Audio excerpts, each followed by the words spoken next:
Des Moines, and all of Central Iowa, welcome to Mac's World Live. Mac's World is your world. Every day we talk about the issues and topics that matter most to you. And as always, it's your voice we want to hear in Mac's World. So join the conversation by calling 515-244-0077. And now, here's the host of Mac's World Live, J. Michael McCoy. All right, good afternoon. 6 minutes after the hour on this second day of March. Man, in the Lord's year of 2016. I'm J. Michael McCoy, along with Bob Monserrat, the cat in the hat, watching the chat, and Ryan is producing. Frank is again gone today. Should we just tell people what happened to Frank? Frank, is it our business to tell Frank's personal business like this? That he's helping a cousin in a building project? Oh, I was going to say that he won the lottery, and so he's interviewing people for chauffeur jobs. Oh, I did not hear that story. Yeah, he won the lottery, and so he's looking for a chauffeur, and so he has them drive his limo around during the show, and then he sees how they drive, and no, that's not true. Frank's helping a cousin put together something up in Ames. All right, my guest today is the exclusive Mr. Michael Demastus from Fort Des Moines Church of Christ on Fleur Drive, or Army Post. Close. I don't have it written down. It's all right. You were close. Service is at 10 a.m. on Sunday morning. And we're going to talk a little bit about Super Tuesday. Before we do that, I want to tell you, and it's probably just because I'm getting older, but more and more and more, I keep thinking about retirement. And I see friends of mine who are 10 years older than I am, 15 years older than I am, that are leaving their careers of 30, 35 years and having to go to work at Walmart, or having to go be a driver for a car dealer and a shuttle driver. And when I ask them why, they say, I didn't think about it. I didn't think about retirement. Back 30, 35, 40 years ago, I didn't think it would cost me $50,000 a year to live. Even with the house paid for. It's ridiculously expensive. So a couple of guys that we like to work with here at the radio station are putting together, or they have put together, a passport to retirement. And it's a 2-evening, 4-hour session. And it's from the folks at Weiss and Merkel. Maybe you know James Weiss. Jim's on the radio with me sometimes, and Lauren Merkel. And they are doing one next Thursday, the 10th and the 17th. So 2 Thursdays, the 10th, and then a Thursday later on the 17th. They're 6:30 in the afternoon until 8:30 in the evening, and they're only $49 a couple, and you get a wonderful workbook, and they explain it to you, and you're going to assess probably the cost of retirement. You're going to set some realistic retirement goals. You're going to identify sources of income, invest now for the future, how to manage your taxes. Protect the wealth and assets that you may have now. Take a retirement plan distribution so you can live off some of that money and obviously provide for your family and heirs.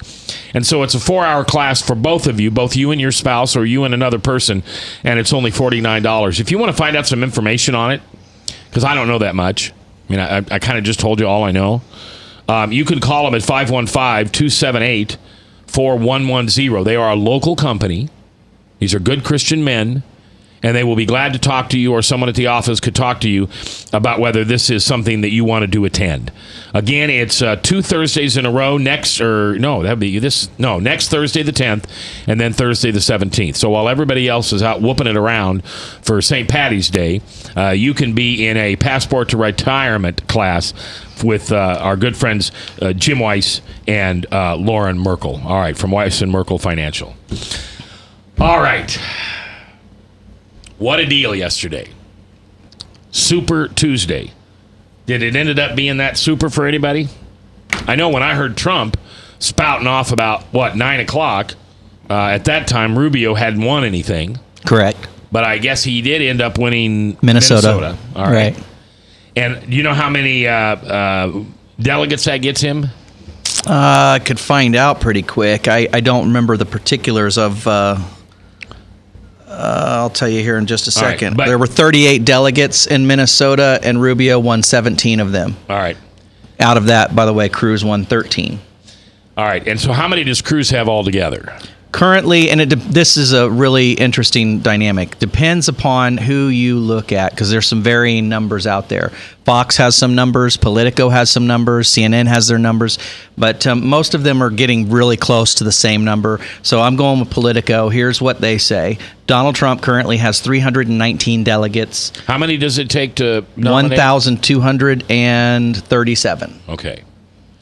Donald All right. Trump currently has 319. Ted Cruz has 226. Marco Rubio has 110. And John Kasich has 25. And we don't need to discuss Ben Carson's 8 because he just dropped out today. Oh, we did? Yes. I didn't know that. Yeah. I've been behind the 8 ball. Yeah. Is that for sure? Because Well, he hasn't officially said You he's sure that just suspended. didn't come from Cruz camp? No. Funny. He said that he didn't say the magic words, I'm suspending my campaign. What he did say is he's not going to participate in the debate on Thursday night, and he sees no path forward for himself after Super Tuesday. That's what he said today. And it's all over any news outlet, so just check it out. Yeah, no, I agree. I trust you. Why do you think that he fell off the earth the way he did? Because is it just my impression that he actually at one point had a head of steam? Oh, yeah. And I think that the issue is not Ben Carson himself. Ben Carson is a great person. He's a great communicator, despite what people might say, how he's soft-spoken and whatever. But Ben Carson, the man, is a great man. It's his campaign, and it's who was running his campaign. His national campaign, his top guy was run by the man that's also his agent and does all of his book deals and all of that. So you saw Ben Carson in places during before Iowa caucus. He was in states that weren't even in any of the early states doing book signings, and they're having huge crowds. But it didn't matter because those huge crowds doesn't affect the early states where the voting needs to take place. Right. And so those might have looked good on a media splash, but the reality was those were really bad political moves. And so he fell off the face of the earth because his campaign was mismanaged. That's what it boils down to. Now, didn't he let them go? Didn't he? At some point, yes. I mean, there was a staff turnover at some point. Yeah. But it was too late. At that stage, yes. I liked him. He's a good man. Yeah. So how many did he had? 8? 8. So we don't know where those will go. Probably most likely Rubio. You don't know. Don't know? That's a good question. Okay. I wouldn't say that all of those will go to Rubio, and there's only a few there, but I mean, I'd say that you could say some, maybe the majority even would go to Rubio, but some would go to Cruz. I don't think any will go to Trump. So out of those, Cruz is, probably the people that like Carson. I found in the Iowa caucuses that was really the choice between people. It was Cruz or Carson. That I knew from most of the true solid evangelicals, not to speak for all evangelicals because I don't want Dan Fry to get all over my case about it. But the fact is that I'm not trying to speak for all evangelicals, but I'm saying anecdotally, what I saw is that most evangelicals that I knew were torn between: do I go for Cruz? Do I go for Carson? And so that was really where they found their choice at. Yeah. So, and that's back in the Iowa caucuses, so several weeks back. And are you publicly out behind one candidate or another? I've been behind Cruz from the beginning. Oh, that's right. Yes. I knew that. Okay. Yes. All right. So, how are you feeling about Cruz now? Still strong? I feel very, very good. Okay. And I'd love to be able to kind of break down, some really important particulars of what happened last night.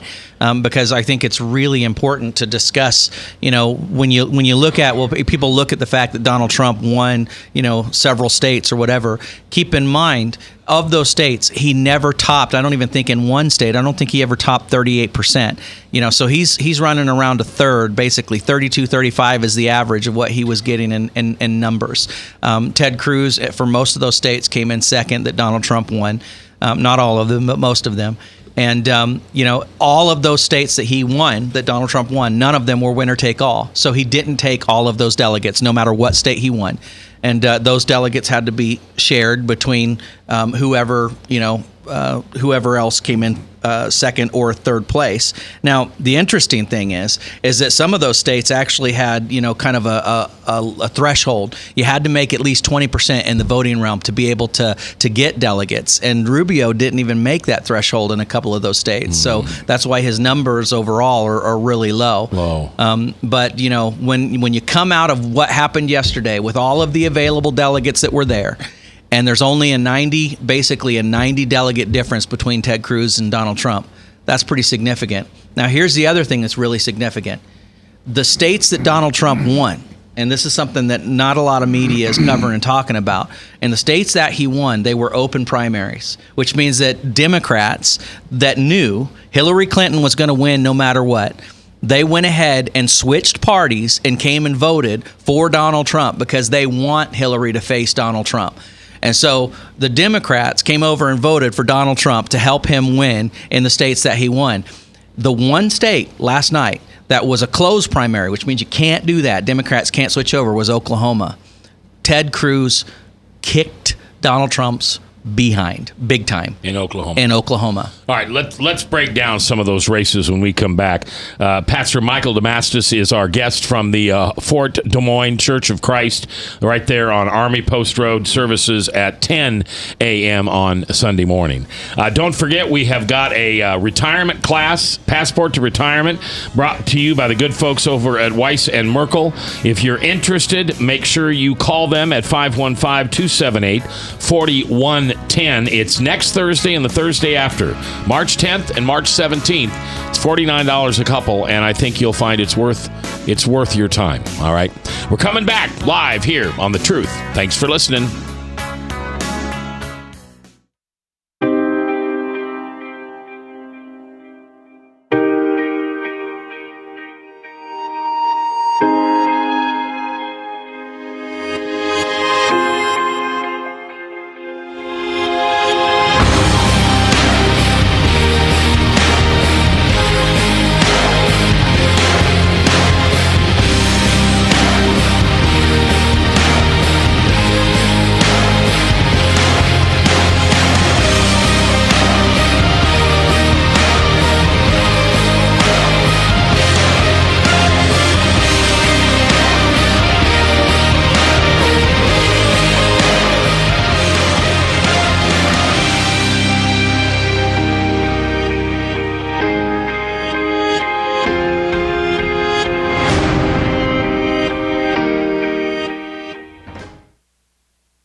Credit cards are like grandkids. They love you, sometimes get out of control, and it's fun to get a new one. Who can stop them from piling on?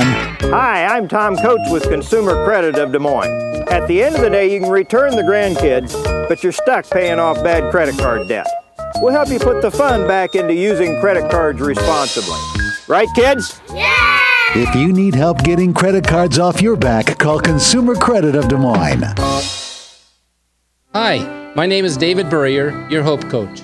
I host a live weekly talk show called I've Been There every Thursday afternoon at 5:30, right here on webcast1live.com, and on my weekly radio program Saturday mornings at 10 on Truth Network 99.3 FM. I interview common everyday people who have survived incredible life challenges and who testify to God's faithfulness in the midst of their storms. So join me as we bring a message of hope and encouragement. Everybody needs hope. I know, because I've been there. Hey everybody, I brought Northern Lights Pizza! And it's got Graziano sausage!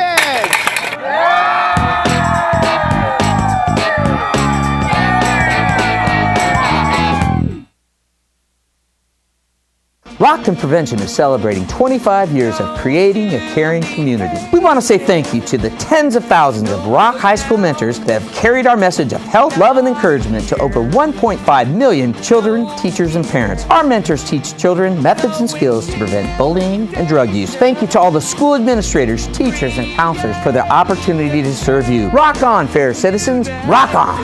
This is Pat McManus for Rock and Prevention, the Richard O. Jacobson Foundation, and this station. From the RE/MAX Real Estate Concept Studios, this is Webcast 1 Live.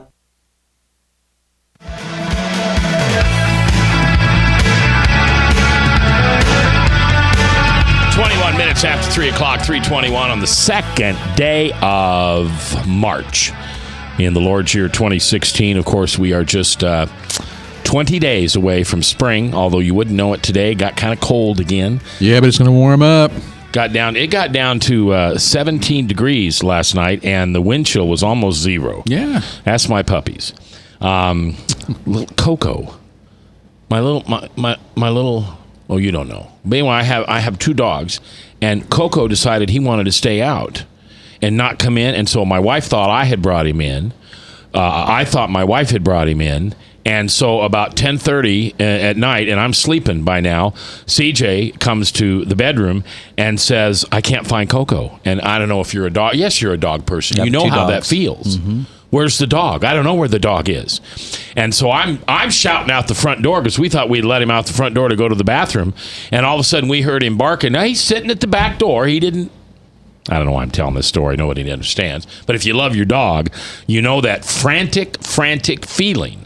Oh, yeah. When you don't know where the dog is. And Coco's like 8 pounds. Oh. And so Coco can slip in here and, he's like a mouse.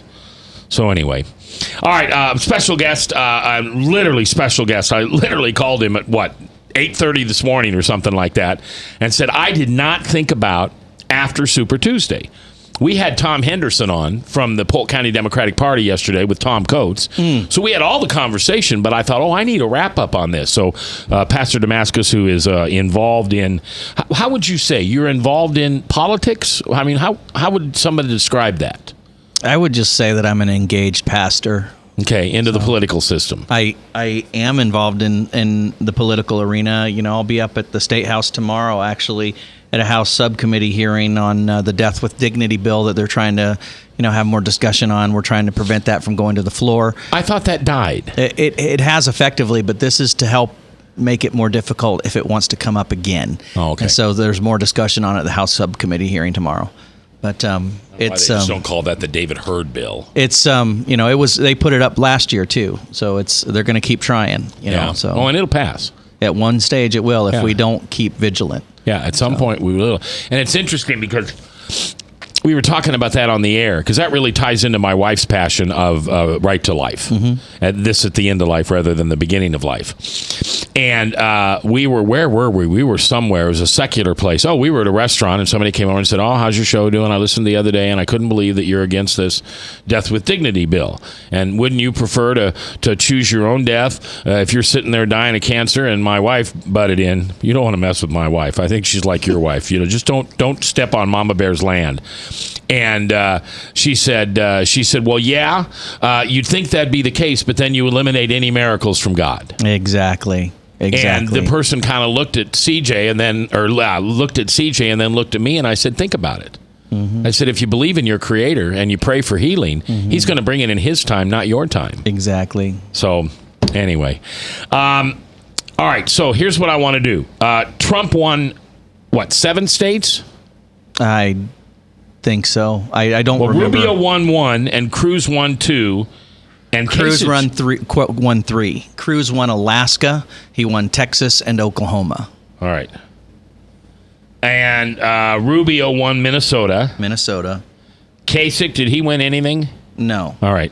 The only one that was in the question for Kasich was Vermont, and he didn't win it. Trump won it. All right. So Trump won Vermont. What else? Trump won Alabama. He won Arkansas, Georgia, Massachusetts. He won Tennessee, Vermont, and Virginia. All right. So what does that tell us about the makeup of those states and how the map is looking? Well, what it tells us is keep in mind that these are proportional delegate allocations. So there's no winner take all on winning these states. So nobody came out of, I won Georgia, I got all of those delegates. Nobody did that. Everybody had to split up the delegates no matter what. And of those last night, it was, I'm not going to deny that it wasn't a good night for Donald Trump.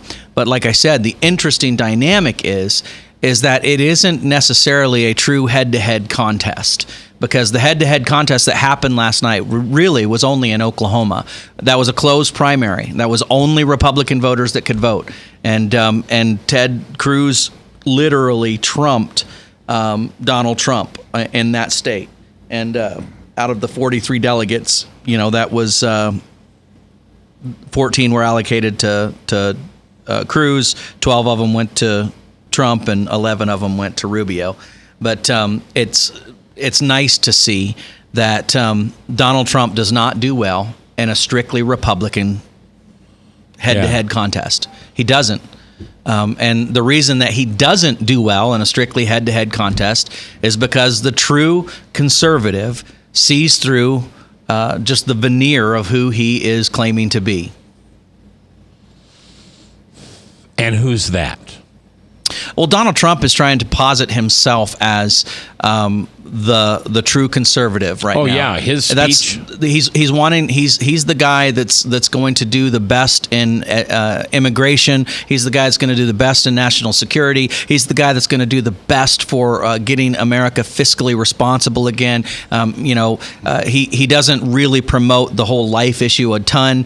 He's out there, making statements about defending Planned Parenthood, but he's just keeping off the social aspect of it. That's what he's trying to do. He's trying to posit himself as, I'm a conservative because I'm going to be strong on immigration, national security, and fiscal responsibility.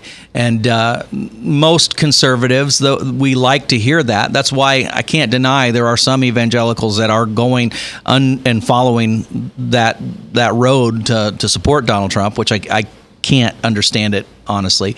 But most conservatives, they're more interested in things like, well, what about life? What about marriage? What about religious liberty? So those are really important issues to a lot of conservatives. And so when you have the pundits up there saying that most evangelicals are going for Donald Trump, it's not necessarily a true statement either. Their exit polling are saying that evangelicals are going for Donald Trump. But then you start to look at them a little bit closer. And, these are people that are just claiming that they're an evangelical Christian, but these are people that are showing up on Christmas and Easter only. Yeah. These are people that, they're on the church softball team. That's it.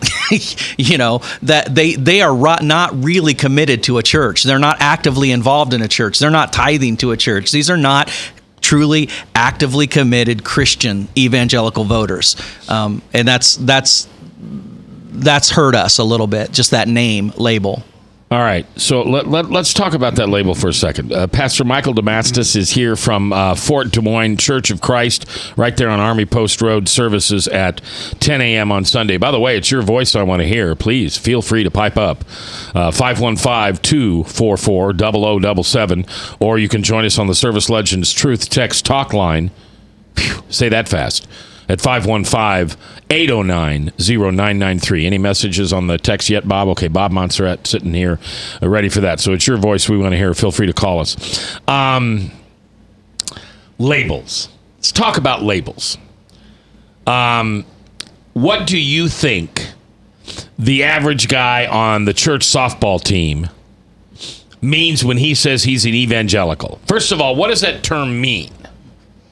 Well, the evangelical is a label that's given to very strong conservative Christians that are going to primarily vote the way that I'm using the labels that the media would label this with. Primarily vote social issues, life, marriage, religious liberty, which that's not necessarily a wrong label. It's just that's kind of where we're kind of, I guess, pigeonholed into.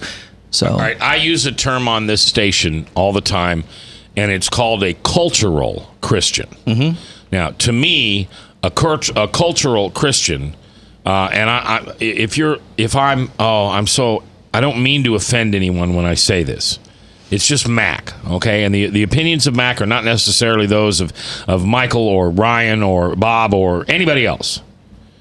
A cultural Christian is one that goes to church. Probably, not regularly, might even be a creaster, Christmas and Easter.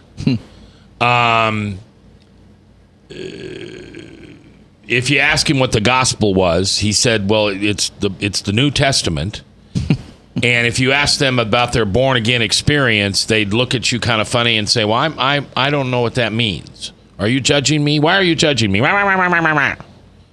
Is that a cultural Christian? Because that's not an evangelical, right? No, I wouldn't label that as an evangelical. I think that the problem is the word Christian, the word evangelical can mean a whole bunch of stuff today, and that's problematic. I think that the more specific probably we could be with definitions on those kinds of terms is probably going to be more helpful for us, because it almost seems like anybody that you could stop in the street, unless they're outright Muslim, are going to say, "Yeah, I'm a Christian."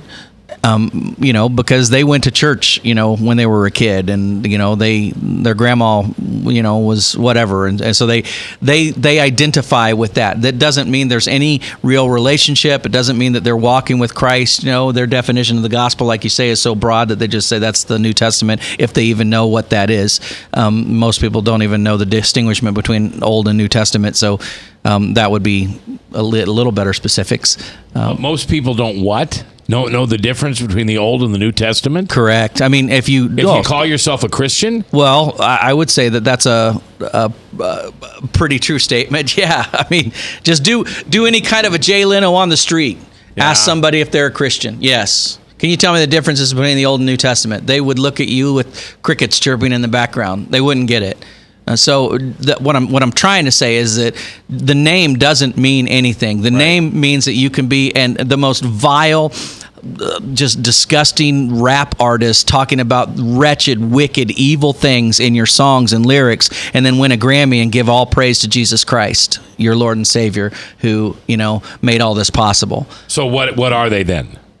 They're not Christians. That's what they are not. And so, we have to be more specific on that. And I know that some people get really upset, oh boy, that's really judgmental, that's harsh, but we're called by Christ to be fruit inspectors, man. We're by the fruit you shall know them. And what if the fruit is showing that you have no identity whatsoever with the true person of Jesus Christ? You do not walk with him, live for him, and he does not abide in you in any way. It's not in your actions, speech, thoughts, or anything. You cannot put that label on there and have any validity of truth in that at all. See, and I don't know how much of my story but part of my story was, if someone asked me, I would tell you I was a God guy. Mm-hmm. Me and God were like this. Why do I need the Son if I've got the Father? And if you asked me if I was Christian, I would have said, no, those guys are weird. I'm Episcopalian.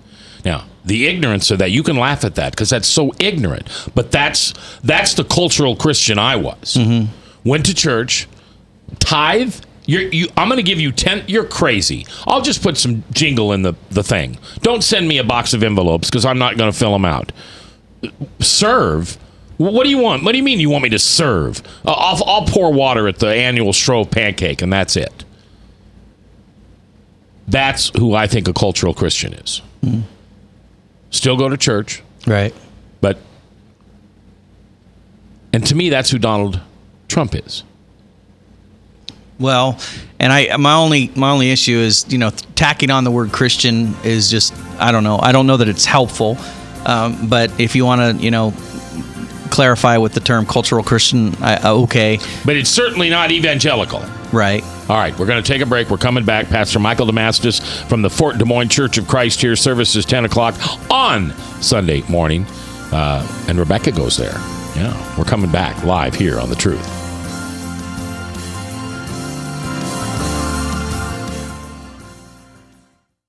Northern Lights Pizza's amazing garlic butter makes amazing breadsticks. Now available in 12-ounce bottles at Northern Lights, Hy-Vee, and Graziano's. Northern Lights Pizza. I'm Brian Leach, owner of Service Legends, and my position is Chief Talent Officer. I'm Nicholas Wonderscheid. I am Bernie Homs. And I'm the Service Manager. Marketing Director and Client Relations Manager. Everything that we do is about ensuring that we exceed your expectations. Our clients are important to us. 100% satisfaction. We're not just focused on heating and cooling. That's the easiest part of our job, actually, is fixing furnaces and air conditioners. Everyone that we come in touch with, we want to improve lives. Bottom line is, we've got our installation guarantees, 25% energy savings guarantee, comfort guarantee, temperature selection guarantee, property protection guarantee. 100% satisfaction guaranteed, fixed rate or it's free. All of those guarantees are backed up with a 100% money back guarantee to hold ourselves accountable to making sure that you get what you're after. Just fixing the problem today. If they have another problem 5 days down the road, it's still fixed right or it's free. We use what's called straightforward pricing. Our technicians are going to give you an exact to-the-penny price on what it's going to take before they move forward with any repair. That way you know what to expect. It's the same price every day. No surprises. If you get off work at 5 o'clock in the afternoon, you come home, you realize that, oh, my furnace is broken. Now you need to call somebody out that night. You shouldn't have to pay more for that. We're guaranteeing service 24/7. We run afternoons, evenings, nights, weekends. We're staffed to work that. Phone rings at 3 in the morning. You'll get one of our representatives answering the phone every time. We're not sending you out to Timbuktu in some call center. It's our Service Legend team members, our mission control team. I'll take a call anytime. And then they answer the phones the same way during the day as they do at night. It's a great day at your service company. How can we make you smile? That's the only way to provide true 24-hour service. When you're able to let somebody actually live in their home safely when they weren't able to do that before, where they don't have to stay up at night and worry about, is the heat going to come back on? Are we going to freeze the pipes? Is the baby in the room next door going to be sick because they got too cold? When you're able to help somebody overcome challenges like that, that's impacting a life. That makes a difference. I get goosebumps thinking about it. I love the team. I love the people that I work with. We have fun, but we work hard. I call them my ambassadors of legendary service. If you can just envision what that is, that's who we're sending to your home. They literally will call in, pick up the phone and call and say, hey, I want to talk to your manager. And I get on the phone, they're like, that technician that was at my house was the greatest technician ever. That's cool to me. We want to brighten people's days. Every person that we have going into the house has gone through an extensive background check. Drug testing, we have a very thorough interview process that 1 out of 140 people make it through. If we promise you something, that's what you're going to get, no matter what. We're here when you need us to protect the safety and comfort of your family. If you're not happy, we're going to make it right. If we're willing to put 100% money back guarantee on what we do, what type of work do you think we do? Give us a call. We're there for you 24/7, 365 days a year. Enough said.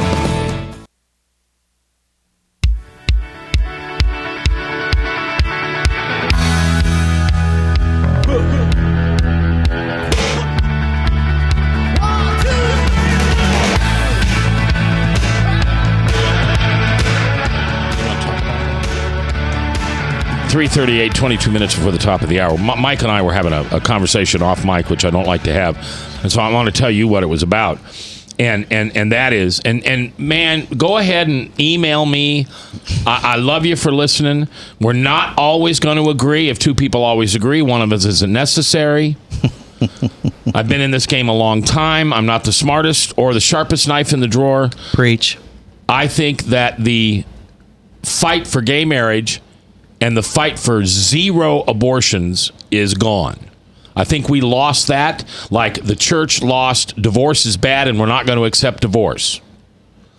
I mean, when I was growing up in the 60s, I had an uncle that got a divorce. Now, this is 1960 something, and it was scandalous.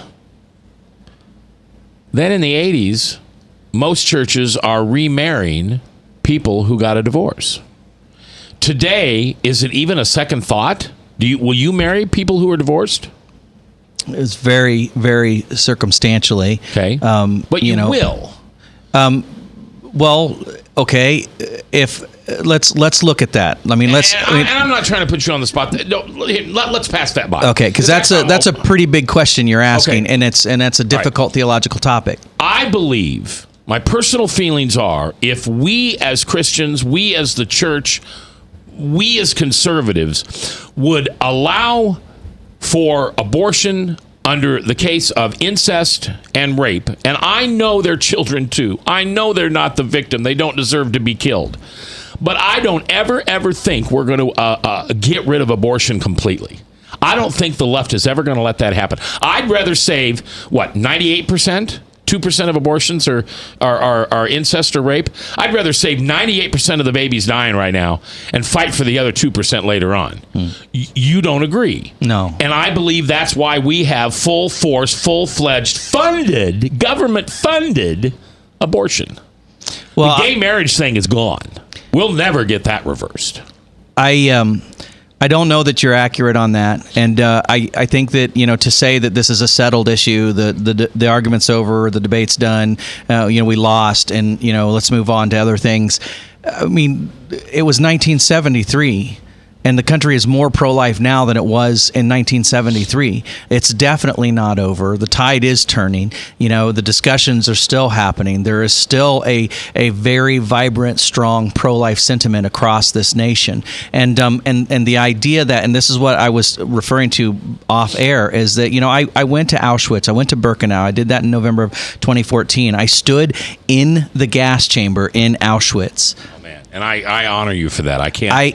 We were all let in, a group of pastors. We were all let into the gas chamber. And as you stand in that place, recognizing that we're standing in the place where the gas was dropped down through the ceiling and people just stood in there naked and they were murdered. Standing in that place, I realized this is happening over and over again every day in America. Yeah, over 3,000 babies are murdered. I know. And, name me one time where we would murder the man who raped a woman because he committed rape. I know. Why is it acceptable to say we need to defend his life, but we should not defend the life of that unborn baby? Right. And maybe I've been behind this microphone for too long. I'll give you that. And I've only been, following Jesus for a little under 5 years. Politically, I don't see us gaining that ground back. And therefore, I'm not going to eliminate a candidate. If Donald Trump would say, I will promise you, under Trump administration, I will eliminate public funding for Planned Parenthood. That's all I can do right now. That's good enough for me. Well, Because if Ted Cruz thinks he's going to get rid of abortion in his term, if he can do it, I'll vote for him. All right. But I don't believe it. But let me tell you this, brother.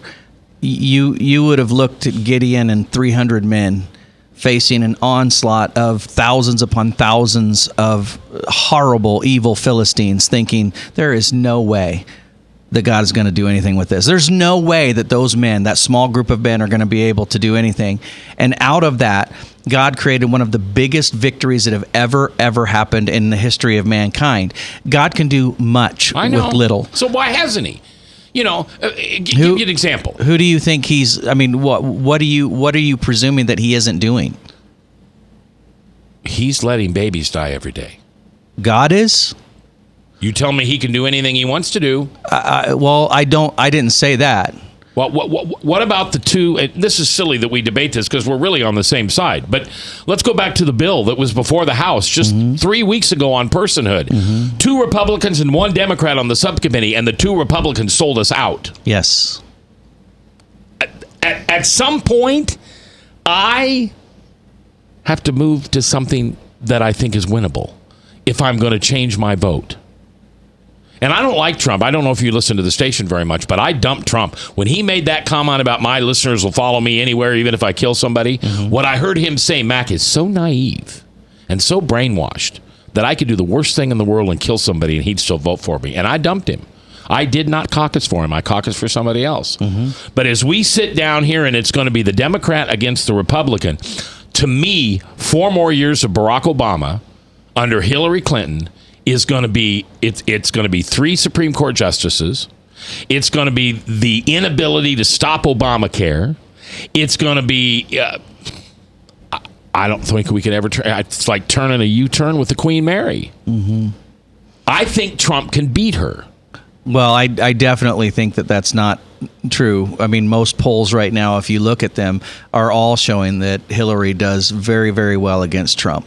And, and the fact that you have Democrats in many of these early primary states that are crossing over to the Republican Party to vote for Trump because that's who they want their candidate to face, that says a whole lot to me. But how do you know that's the reason why? What exit polling, because the people are asking and they're finding out that's what's occurring. That's why they did. Yes. Okay. All right. It's not just being made up. I mean, this is true exit polling data. I just thought maybe the independents, who have to be a Democrat or Republican in some of these, cross over to be a Republican. No, I know many pastors in South Carolina, people I went to Europe with, those guys were sharing with me the exit polling data, and many Democrats crossed over to vote for Donald Trump. 240-0077, 244-0077. Let's go to the phone lines where Paul is on the line. Paul, welcome to Mac's World. How you doing today? How you doing, Mac? I appreciate you playing the devil's advocate to some degree there. But keep in mind, our job as a Christian is to tell the truth. Even though the government itself may be doing something wrong, our job is to absolutely tell the truth.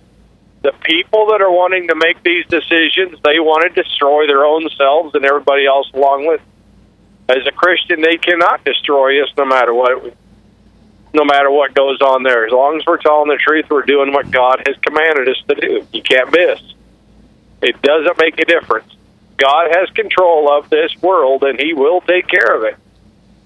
And it's not God killing those babies. It's individuals electing to choose that choice to destroy some other life other than their own. But God could stop it. God did stop it. He takes that little baby and carries it to heaven and holds on to it, and that's His. And nobody can take it away, ever. Yeah, I know. That person now, they're going to be condemned, and if they continue that same policy in life, even after they know the truth, then they're damned for sure. And there's no coming back from that. You're done. All right, Paul, as always, I love your input, and I appreciate you calling. Mike? I think that there's a high presumptiveness on your part to think that God isn't doing anything in this. And keep in mind that what is happening with the issue of marriage, where the Supreme Court ruled like they did in June, with the atrocity of the Holocaust, of the slaughter of these innocent babies every single day in America, and it's happened now to the point where we have almost 60 million babies that have been murdered, that God is allowing things to happen in America because I believe it's the Romans 1 principle. He is giving us over to our own wickedness and our own desires. And that's, one of the fears that I have. I've been praying that we'll be given a godly leader, but I'm terrified that we're going to get the leader that we actually deserve, and that's why Donald Trump may get elected. Pastor Michael Demastus in the house. David's on the phone. We're going to check in with him in a minute live here on the only station, I promise you, that tells you the truth. 99.3. From the RE/MAX Real Estate Concept Studios, this is Webcast One Live. Credit cards are like grandkids. They love you, sometimes get out of control, and it's fun to get a new one. Who can stop them from piling on? Hi, I'm Tom Coates with Consumer Credit of Des Moines. At the end of the day, you can return the grandkids, but you're stuck paying off bad credit card debt. We'll help you put the fun back into using credit cards responsibly. Right, kids? Yeah! If you need help getting credit cards off your back, call Consumer Credit of Des Moines. Rockton Prevention is celebrating 25 years of creating a caring community. We want to say thank you to the tens of thousands of Rock High School mentors that have carried our message of health, love, and encouragement to over 1.5 million children, teachers, and parents. Our mentors teach children methods and skills to prevent bullying and drug use. Thank you to all the school administrators, teachers, and counselors for their opportunity to serve you. Rock on, fair citizens. Rock on. This is Pat McManus for Rockton Prevention, the Richard O. Jacobson Foundation, and this station.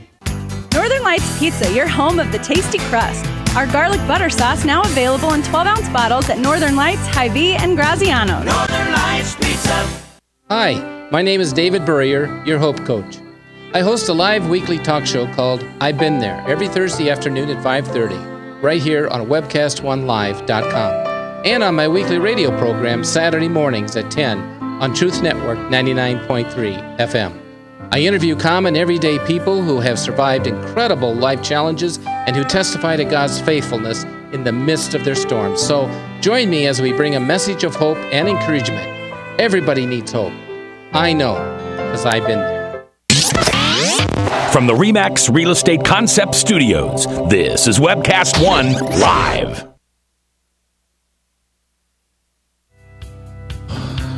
Ten minutes before 4 o'clock. Pastor Michael Demastus from the Fort Des Moines Church of Christ. Service is 10 o'clock. Chris Roloff joins us. Now, both of these guys have to leave us in the 4 o'clock hour because they have commitments elsewhere. We will have Seth Hamilton on the radio this afternoon.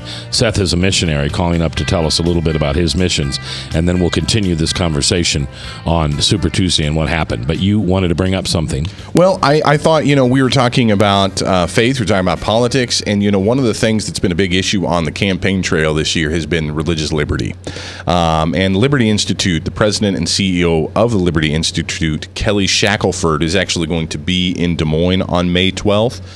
He's going to be at the Faith at Work luncheon. This will be held at the Holiday Inn at the Des Moines Airport. It's just a luncheon Thursday, May 12th. And he is actually going to come and speak on this very issue of can we have our faith at work? Can we share our faith at work as business owners? Can our faith be a part of what we do as a business? Are we allowed legally to do that? There are a lot of companies out there that do that, that we know about, and they've suffered for it. But do they have a legal right to do that? And what about your business? What about, or if you're nervous about that, Kelly Shackelford will be here May 12th, Faith at Work luncheon. Details, you can get your seats, faithatworkiowa.org, faithatworkiowa.org. All right, thank you very much. Let's go to the phones where David is standing by. David, you're live in Max World. How you doing? Hey, doing good. This is an issue that concerns me, the presidential race. I agree with McCoy on his approach to the president's race. As a Christian, we have hundreds of issues, potential pitfalls that we face every day, and sometimes we stumble, sometimes we fall short and fail. The minister, your guest, and I appreciate everything he does, I really do, and that's his calling. The rest of us are out dealing with the real world, the secular world, and like he made a statement like, well, if you're a sinner, then you're not a Christian. I think the reference was like a rap artist who has bad lyrics. Did I say that? Are those words the words that came out of my mouth? Yes. If you're a sinner, you're not a Christian. No, you said if you're a rap singer that sings about those terrible things. Right. No, I know with the illustration that I used, but I did not use that phrase. If you're a sinner, you're not a Christian. So please don't put words in my mouth. Well, if I go out, but I'm in fantasy land, by the way. Christian. If the listeners here commit a sin, does that mean they're not a Christian? I never posited that theory. I never said that theory at all. You're the one that's saying that. No, what I did say, and the point that I'm trying to make earlier was that the name Christian, the label Christian, can be put on anything, i.e., a rap artist that is a vile, wretched human being that talks about raping women and abusing women and everything else, and gets a Grammy and stands up and says, "I want to give all glory to Jesus Christ who made this possible." That's what I'm saying. There is a label that we're using right now that we can apply so universally that it doesn't mean anything. The word Christian right now means almost anything in this culture, and I would love us to go back to a biblical definition. I did not say, brother, that if you sin, you're not a Christian. I didn't say that. All right. Now, the Bible also talks about using our discerning abilities to judge or, approach people. Is that correct? Yes. Okay. Now, I'd like to ask the pastor, what does it mean for discernment? Aren't there many, many ways to use discernment? You said fruits of the Spirit is one, or fruits, but are there any other ways to use discernment? There is worldly wisdom. Listen, there's worldly wisdom and there's biblical wisdom. There's godly wisdom and worldly wisdom. That's it. And so what we need to aspire for is to be able to look at things through spiritual eyes, through a biblical lens. We ask ourselves the question in every way possible, what does God say about this, whatever this is? Okay, suppose we discern that someone is flawed and sins. Does that mean we reject them and that they're the enemy? No, it doesn't mean that. And why would you assume that that's what I think? Well, I'm applying this towards the presidential race and how we pick a candidate or judge somebody. Well, if they're sinners and they're flawed, then we have talked about every single candidate that's ever run for president ever. So all candidates are sinners and are flawed. So that I don't understand what you're asking. Well, you're just throwing questions back at me. But anyway, I agree with what McCoy is saying, that we have to just do the best we can and pick the best we can and not shoot ourselves in the foot or push people away from our cause. by demanding, 100% purity. That's all. All right. To ponder. Thanks. David, listen, thank you very much for calling and listening, and your voice is always welcome here. I appreciate it, okay? Take care. God bless. God bless you. Bye-bye. Yeah, I just think David is a lot. I mean, it's the whole Mitt Romney thing. Mitt Romney did not get elected president because he was Mormon. No, that's not true. That's not true at all. It wasn't because of his Mormon religion. That is part of it. I'm not going to deny that that's not part of it. Mitt Romney did not get elected because Mitt Romney was, in a sense, like Donald Trump, where he said one thing, held one position one day, and another day he held the exact opposite of that position. He used to be pro-choice, and then he said he was pro-life. He actually let same-sex marriage happen in the state of Massachusetts. He brought in taxpayer-funded abortions, $50 abortions in his state under his leadership as governor of Massachusetts. Those are some of the reasons that Mitt Romney lost the election, because he was a horrible candidate, not because necessarily he was Mormon. And you believe that he would have been a worse president than Barack Obama? I believe that it was 6 1/2 dozen than the other. I believe that both of those men were equally telling us, it's like this. Do you want to be stabbed in the back or in the front? What choice is that? I don't want Obamacare, and we got it because Mitt Romney was not elected. And really? I believe we got Obamacare because Mitt Romney wasn't elected. It wasn't because the Senate Democrats and the Senate Republicans didn't have any testosterone level to make them make a stand at all or do something to stop it. I agree. I don't disagree with you. It's just like Francis Schaeffer said way back in the day. Abortion clinics are open at the permission of the local church. And I believe that those kind of things happen because of the men that we elected that said they would do one thing and they didn't do it at all. Everything that Obama has done, he's done under the permission of the Republican Party. That's why. Okay. That's why I like having you on. You don't skirt it. You got something else to say, or are you done? I guess I'll be done. Hey, you know what? Tonight is a Wednesday. A lot of people have church that you can go to. If you've got a place near you that has a worship service on a Wednesday night, I encourage you to attend. I'm going to be going to one. Westkirk Presbyterian is my church. I'll see you there tonight. Bob's got the text, the Service Legends Truth Talk text line. We're going to talk about that. I've got a missionary coming on the phone for a little bit in the next segment. We look forward to that, and then we'll return our conversation to this on the Super Tuesday. We're coming back live here on The Truth. Thanks for listening. I'm J. Michael McCoy, and I love this job, and I couldn't do it without you. Right here on The Truth.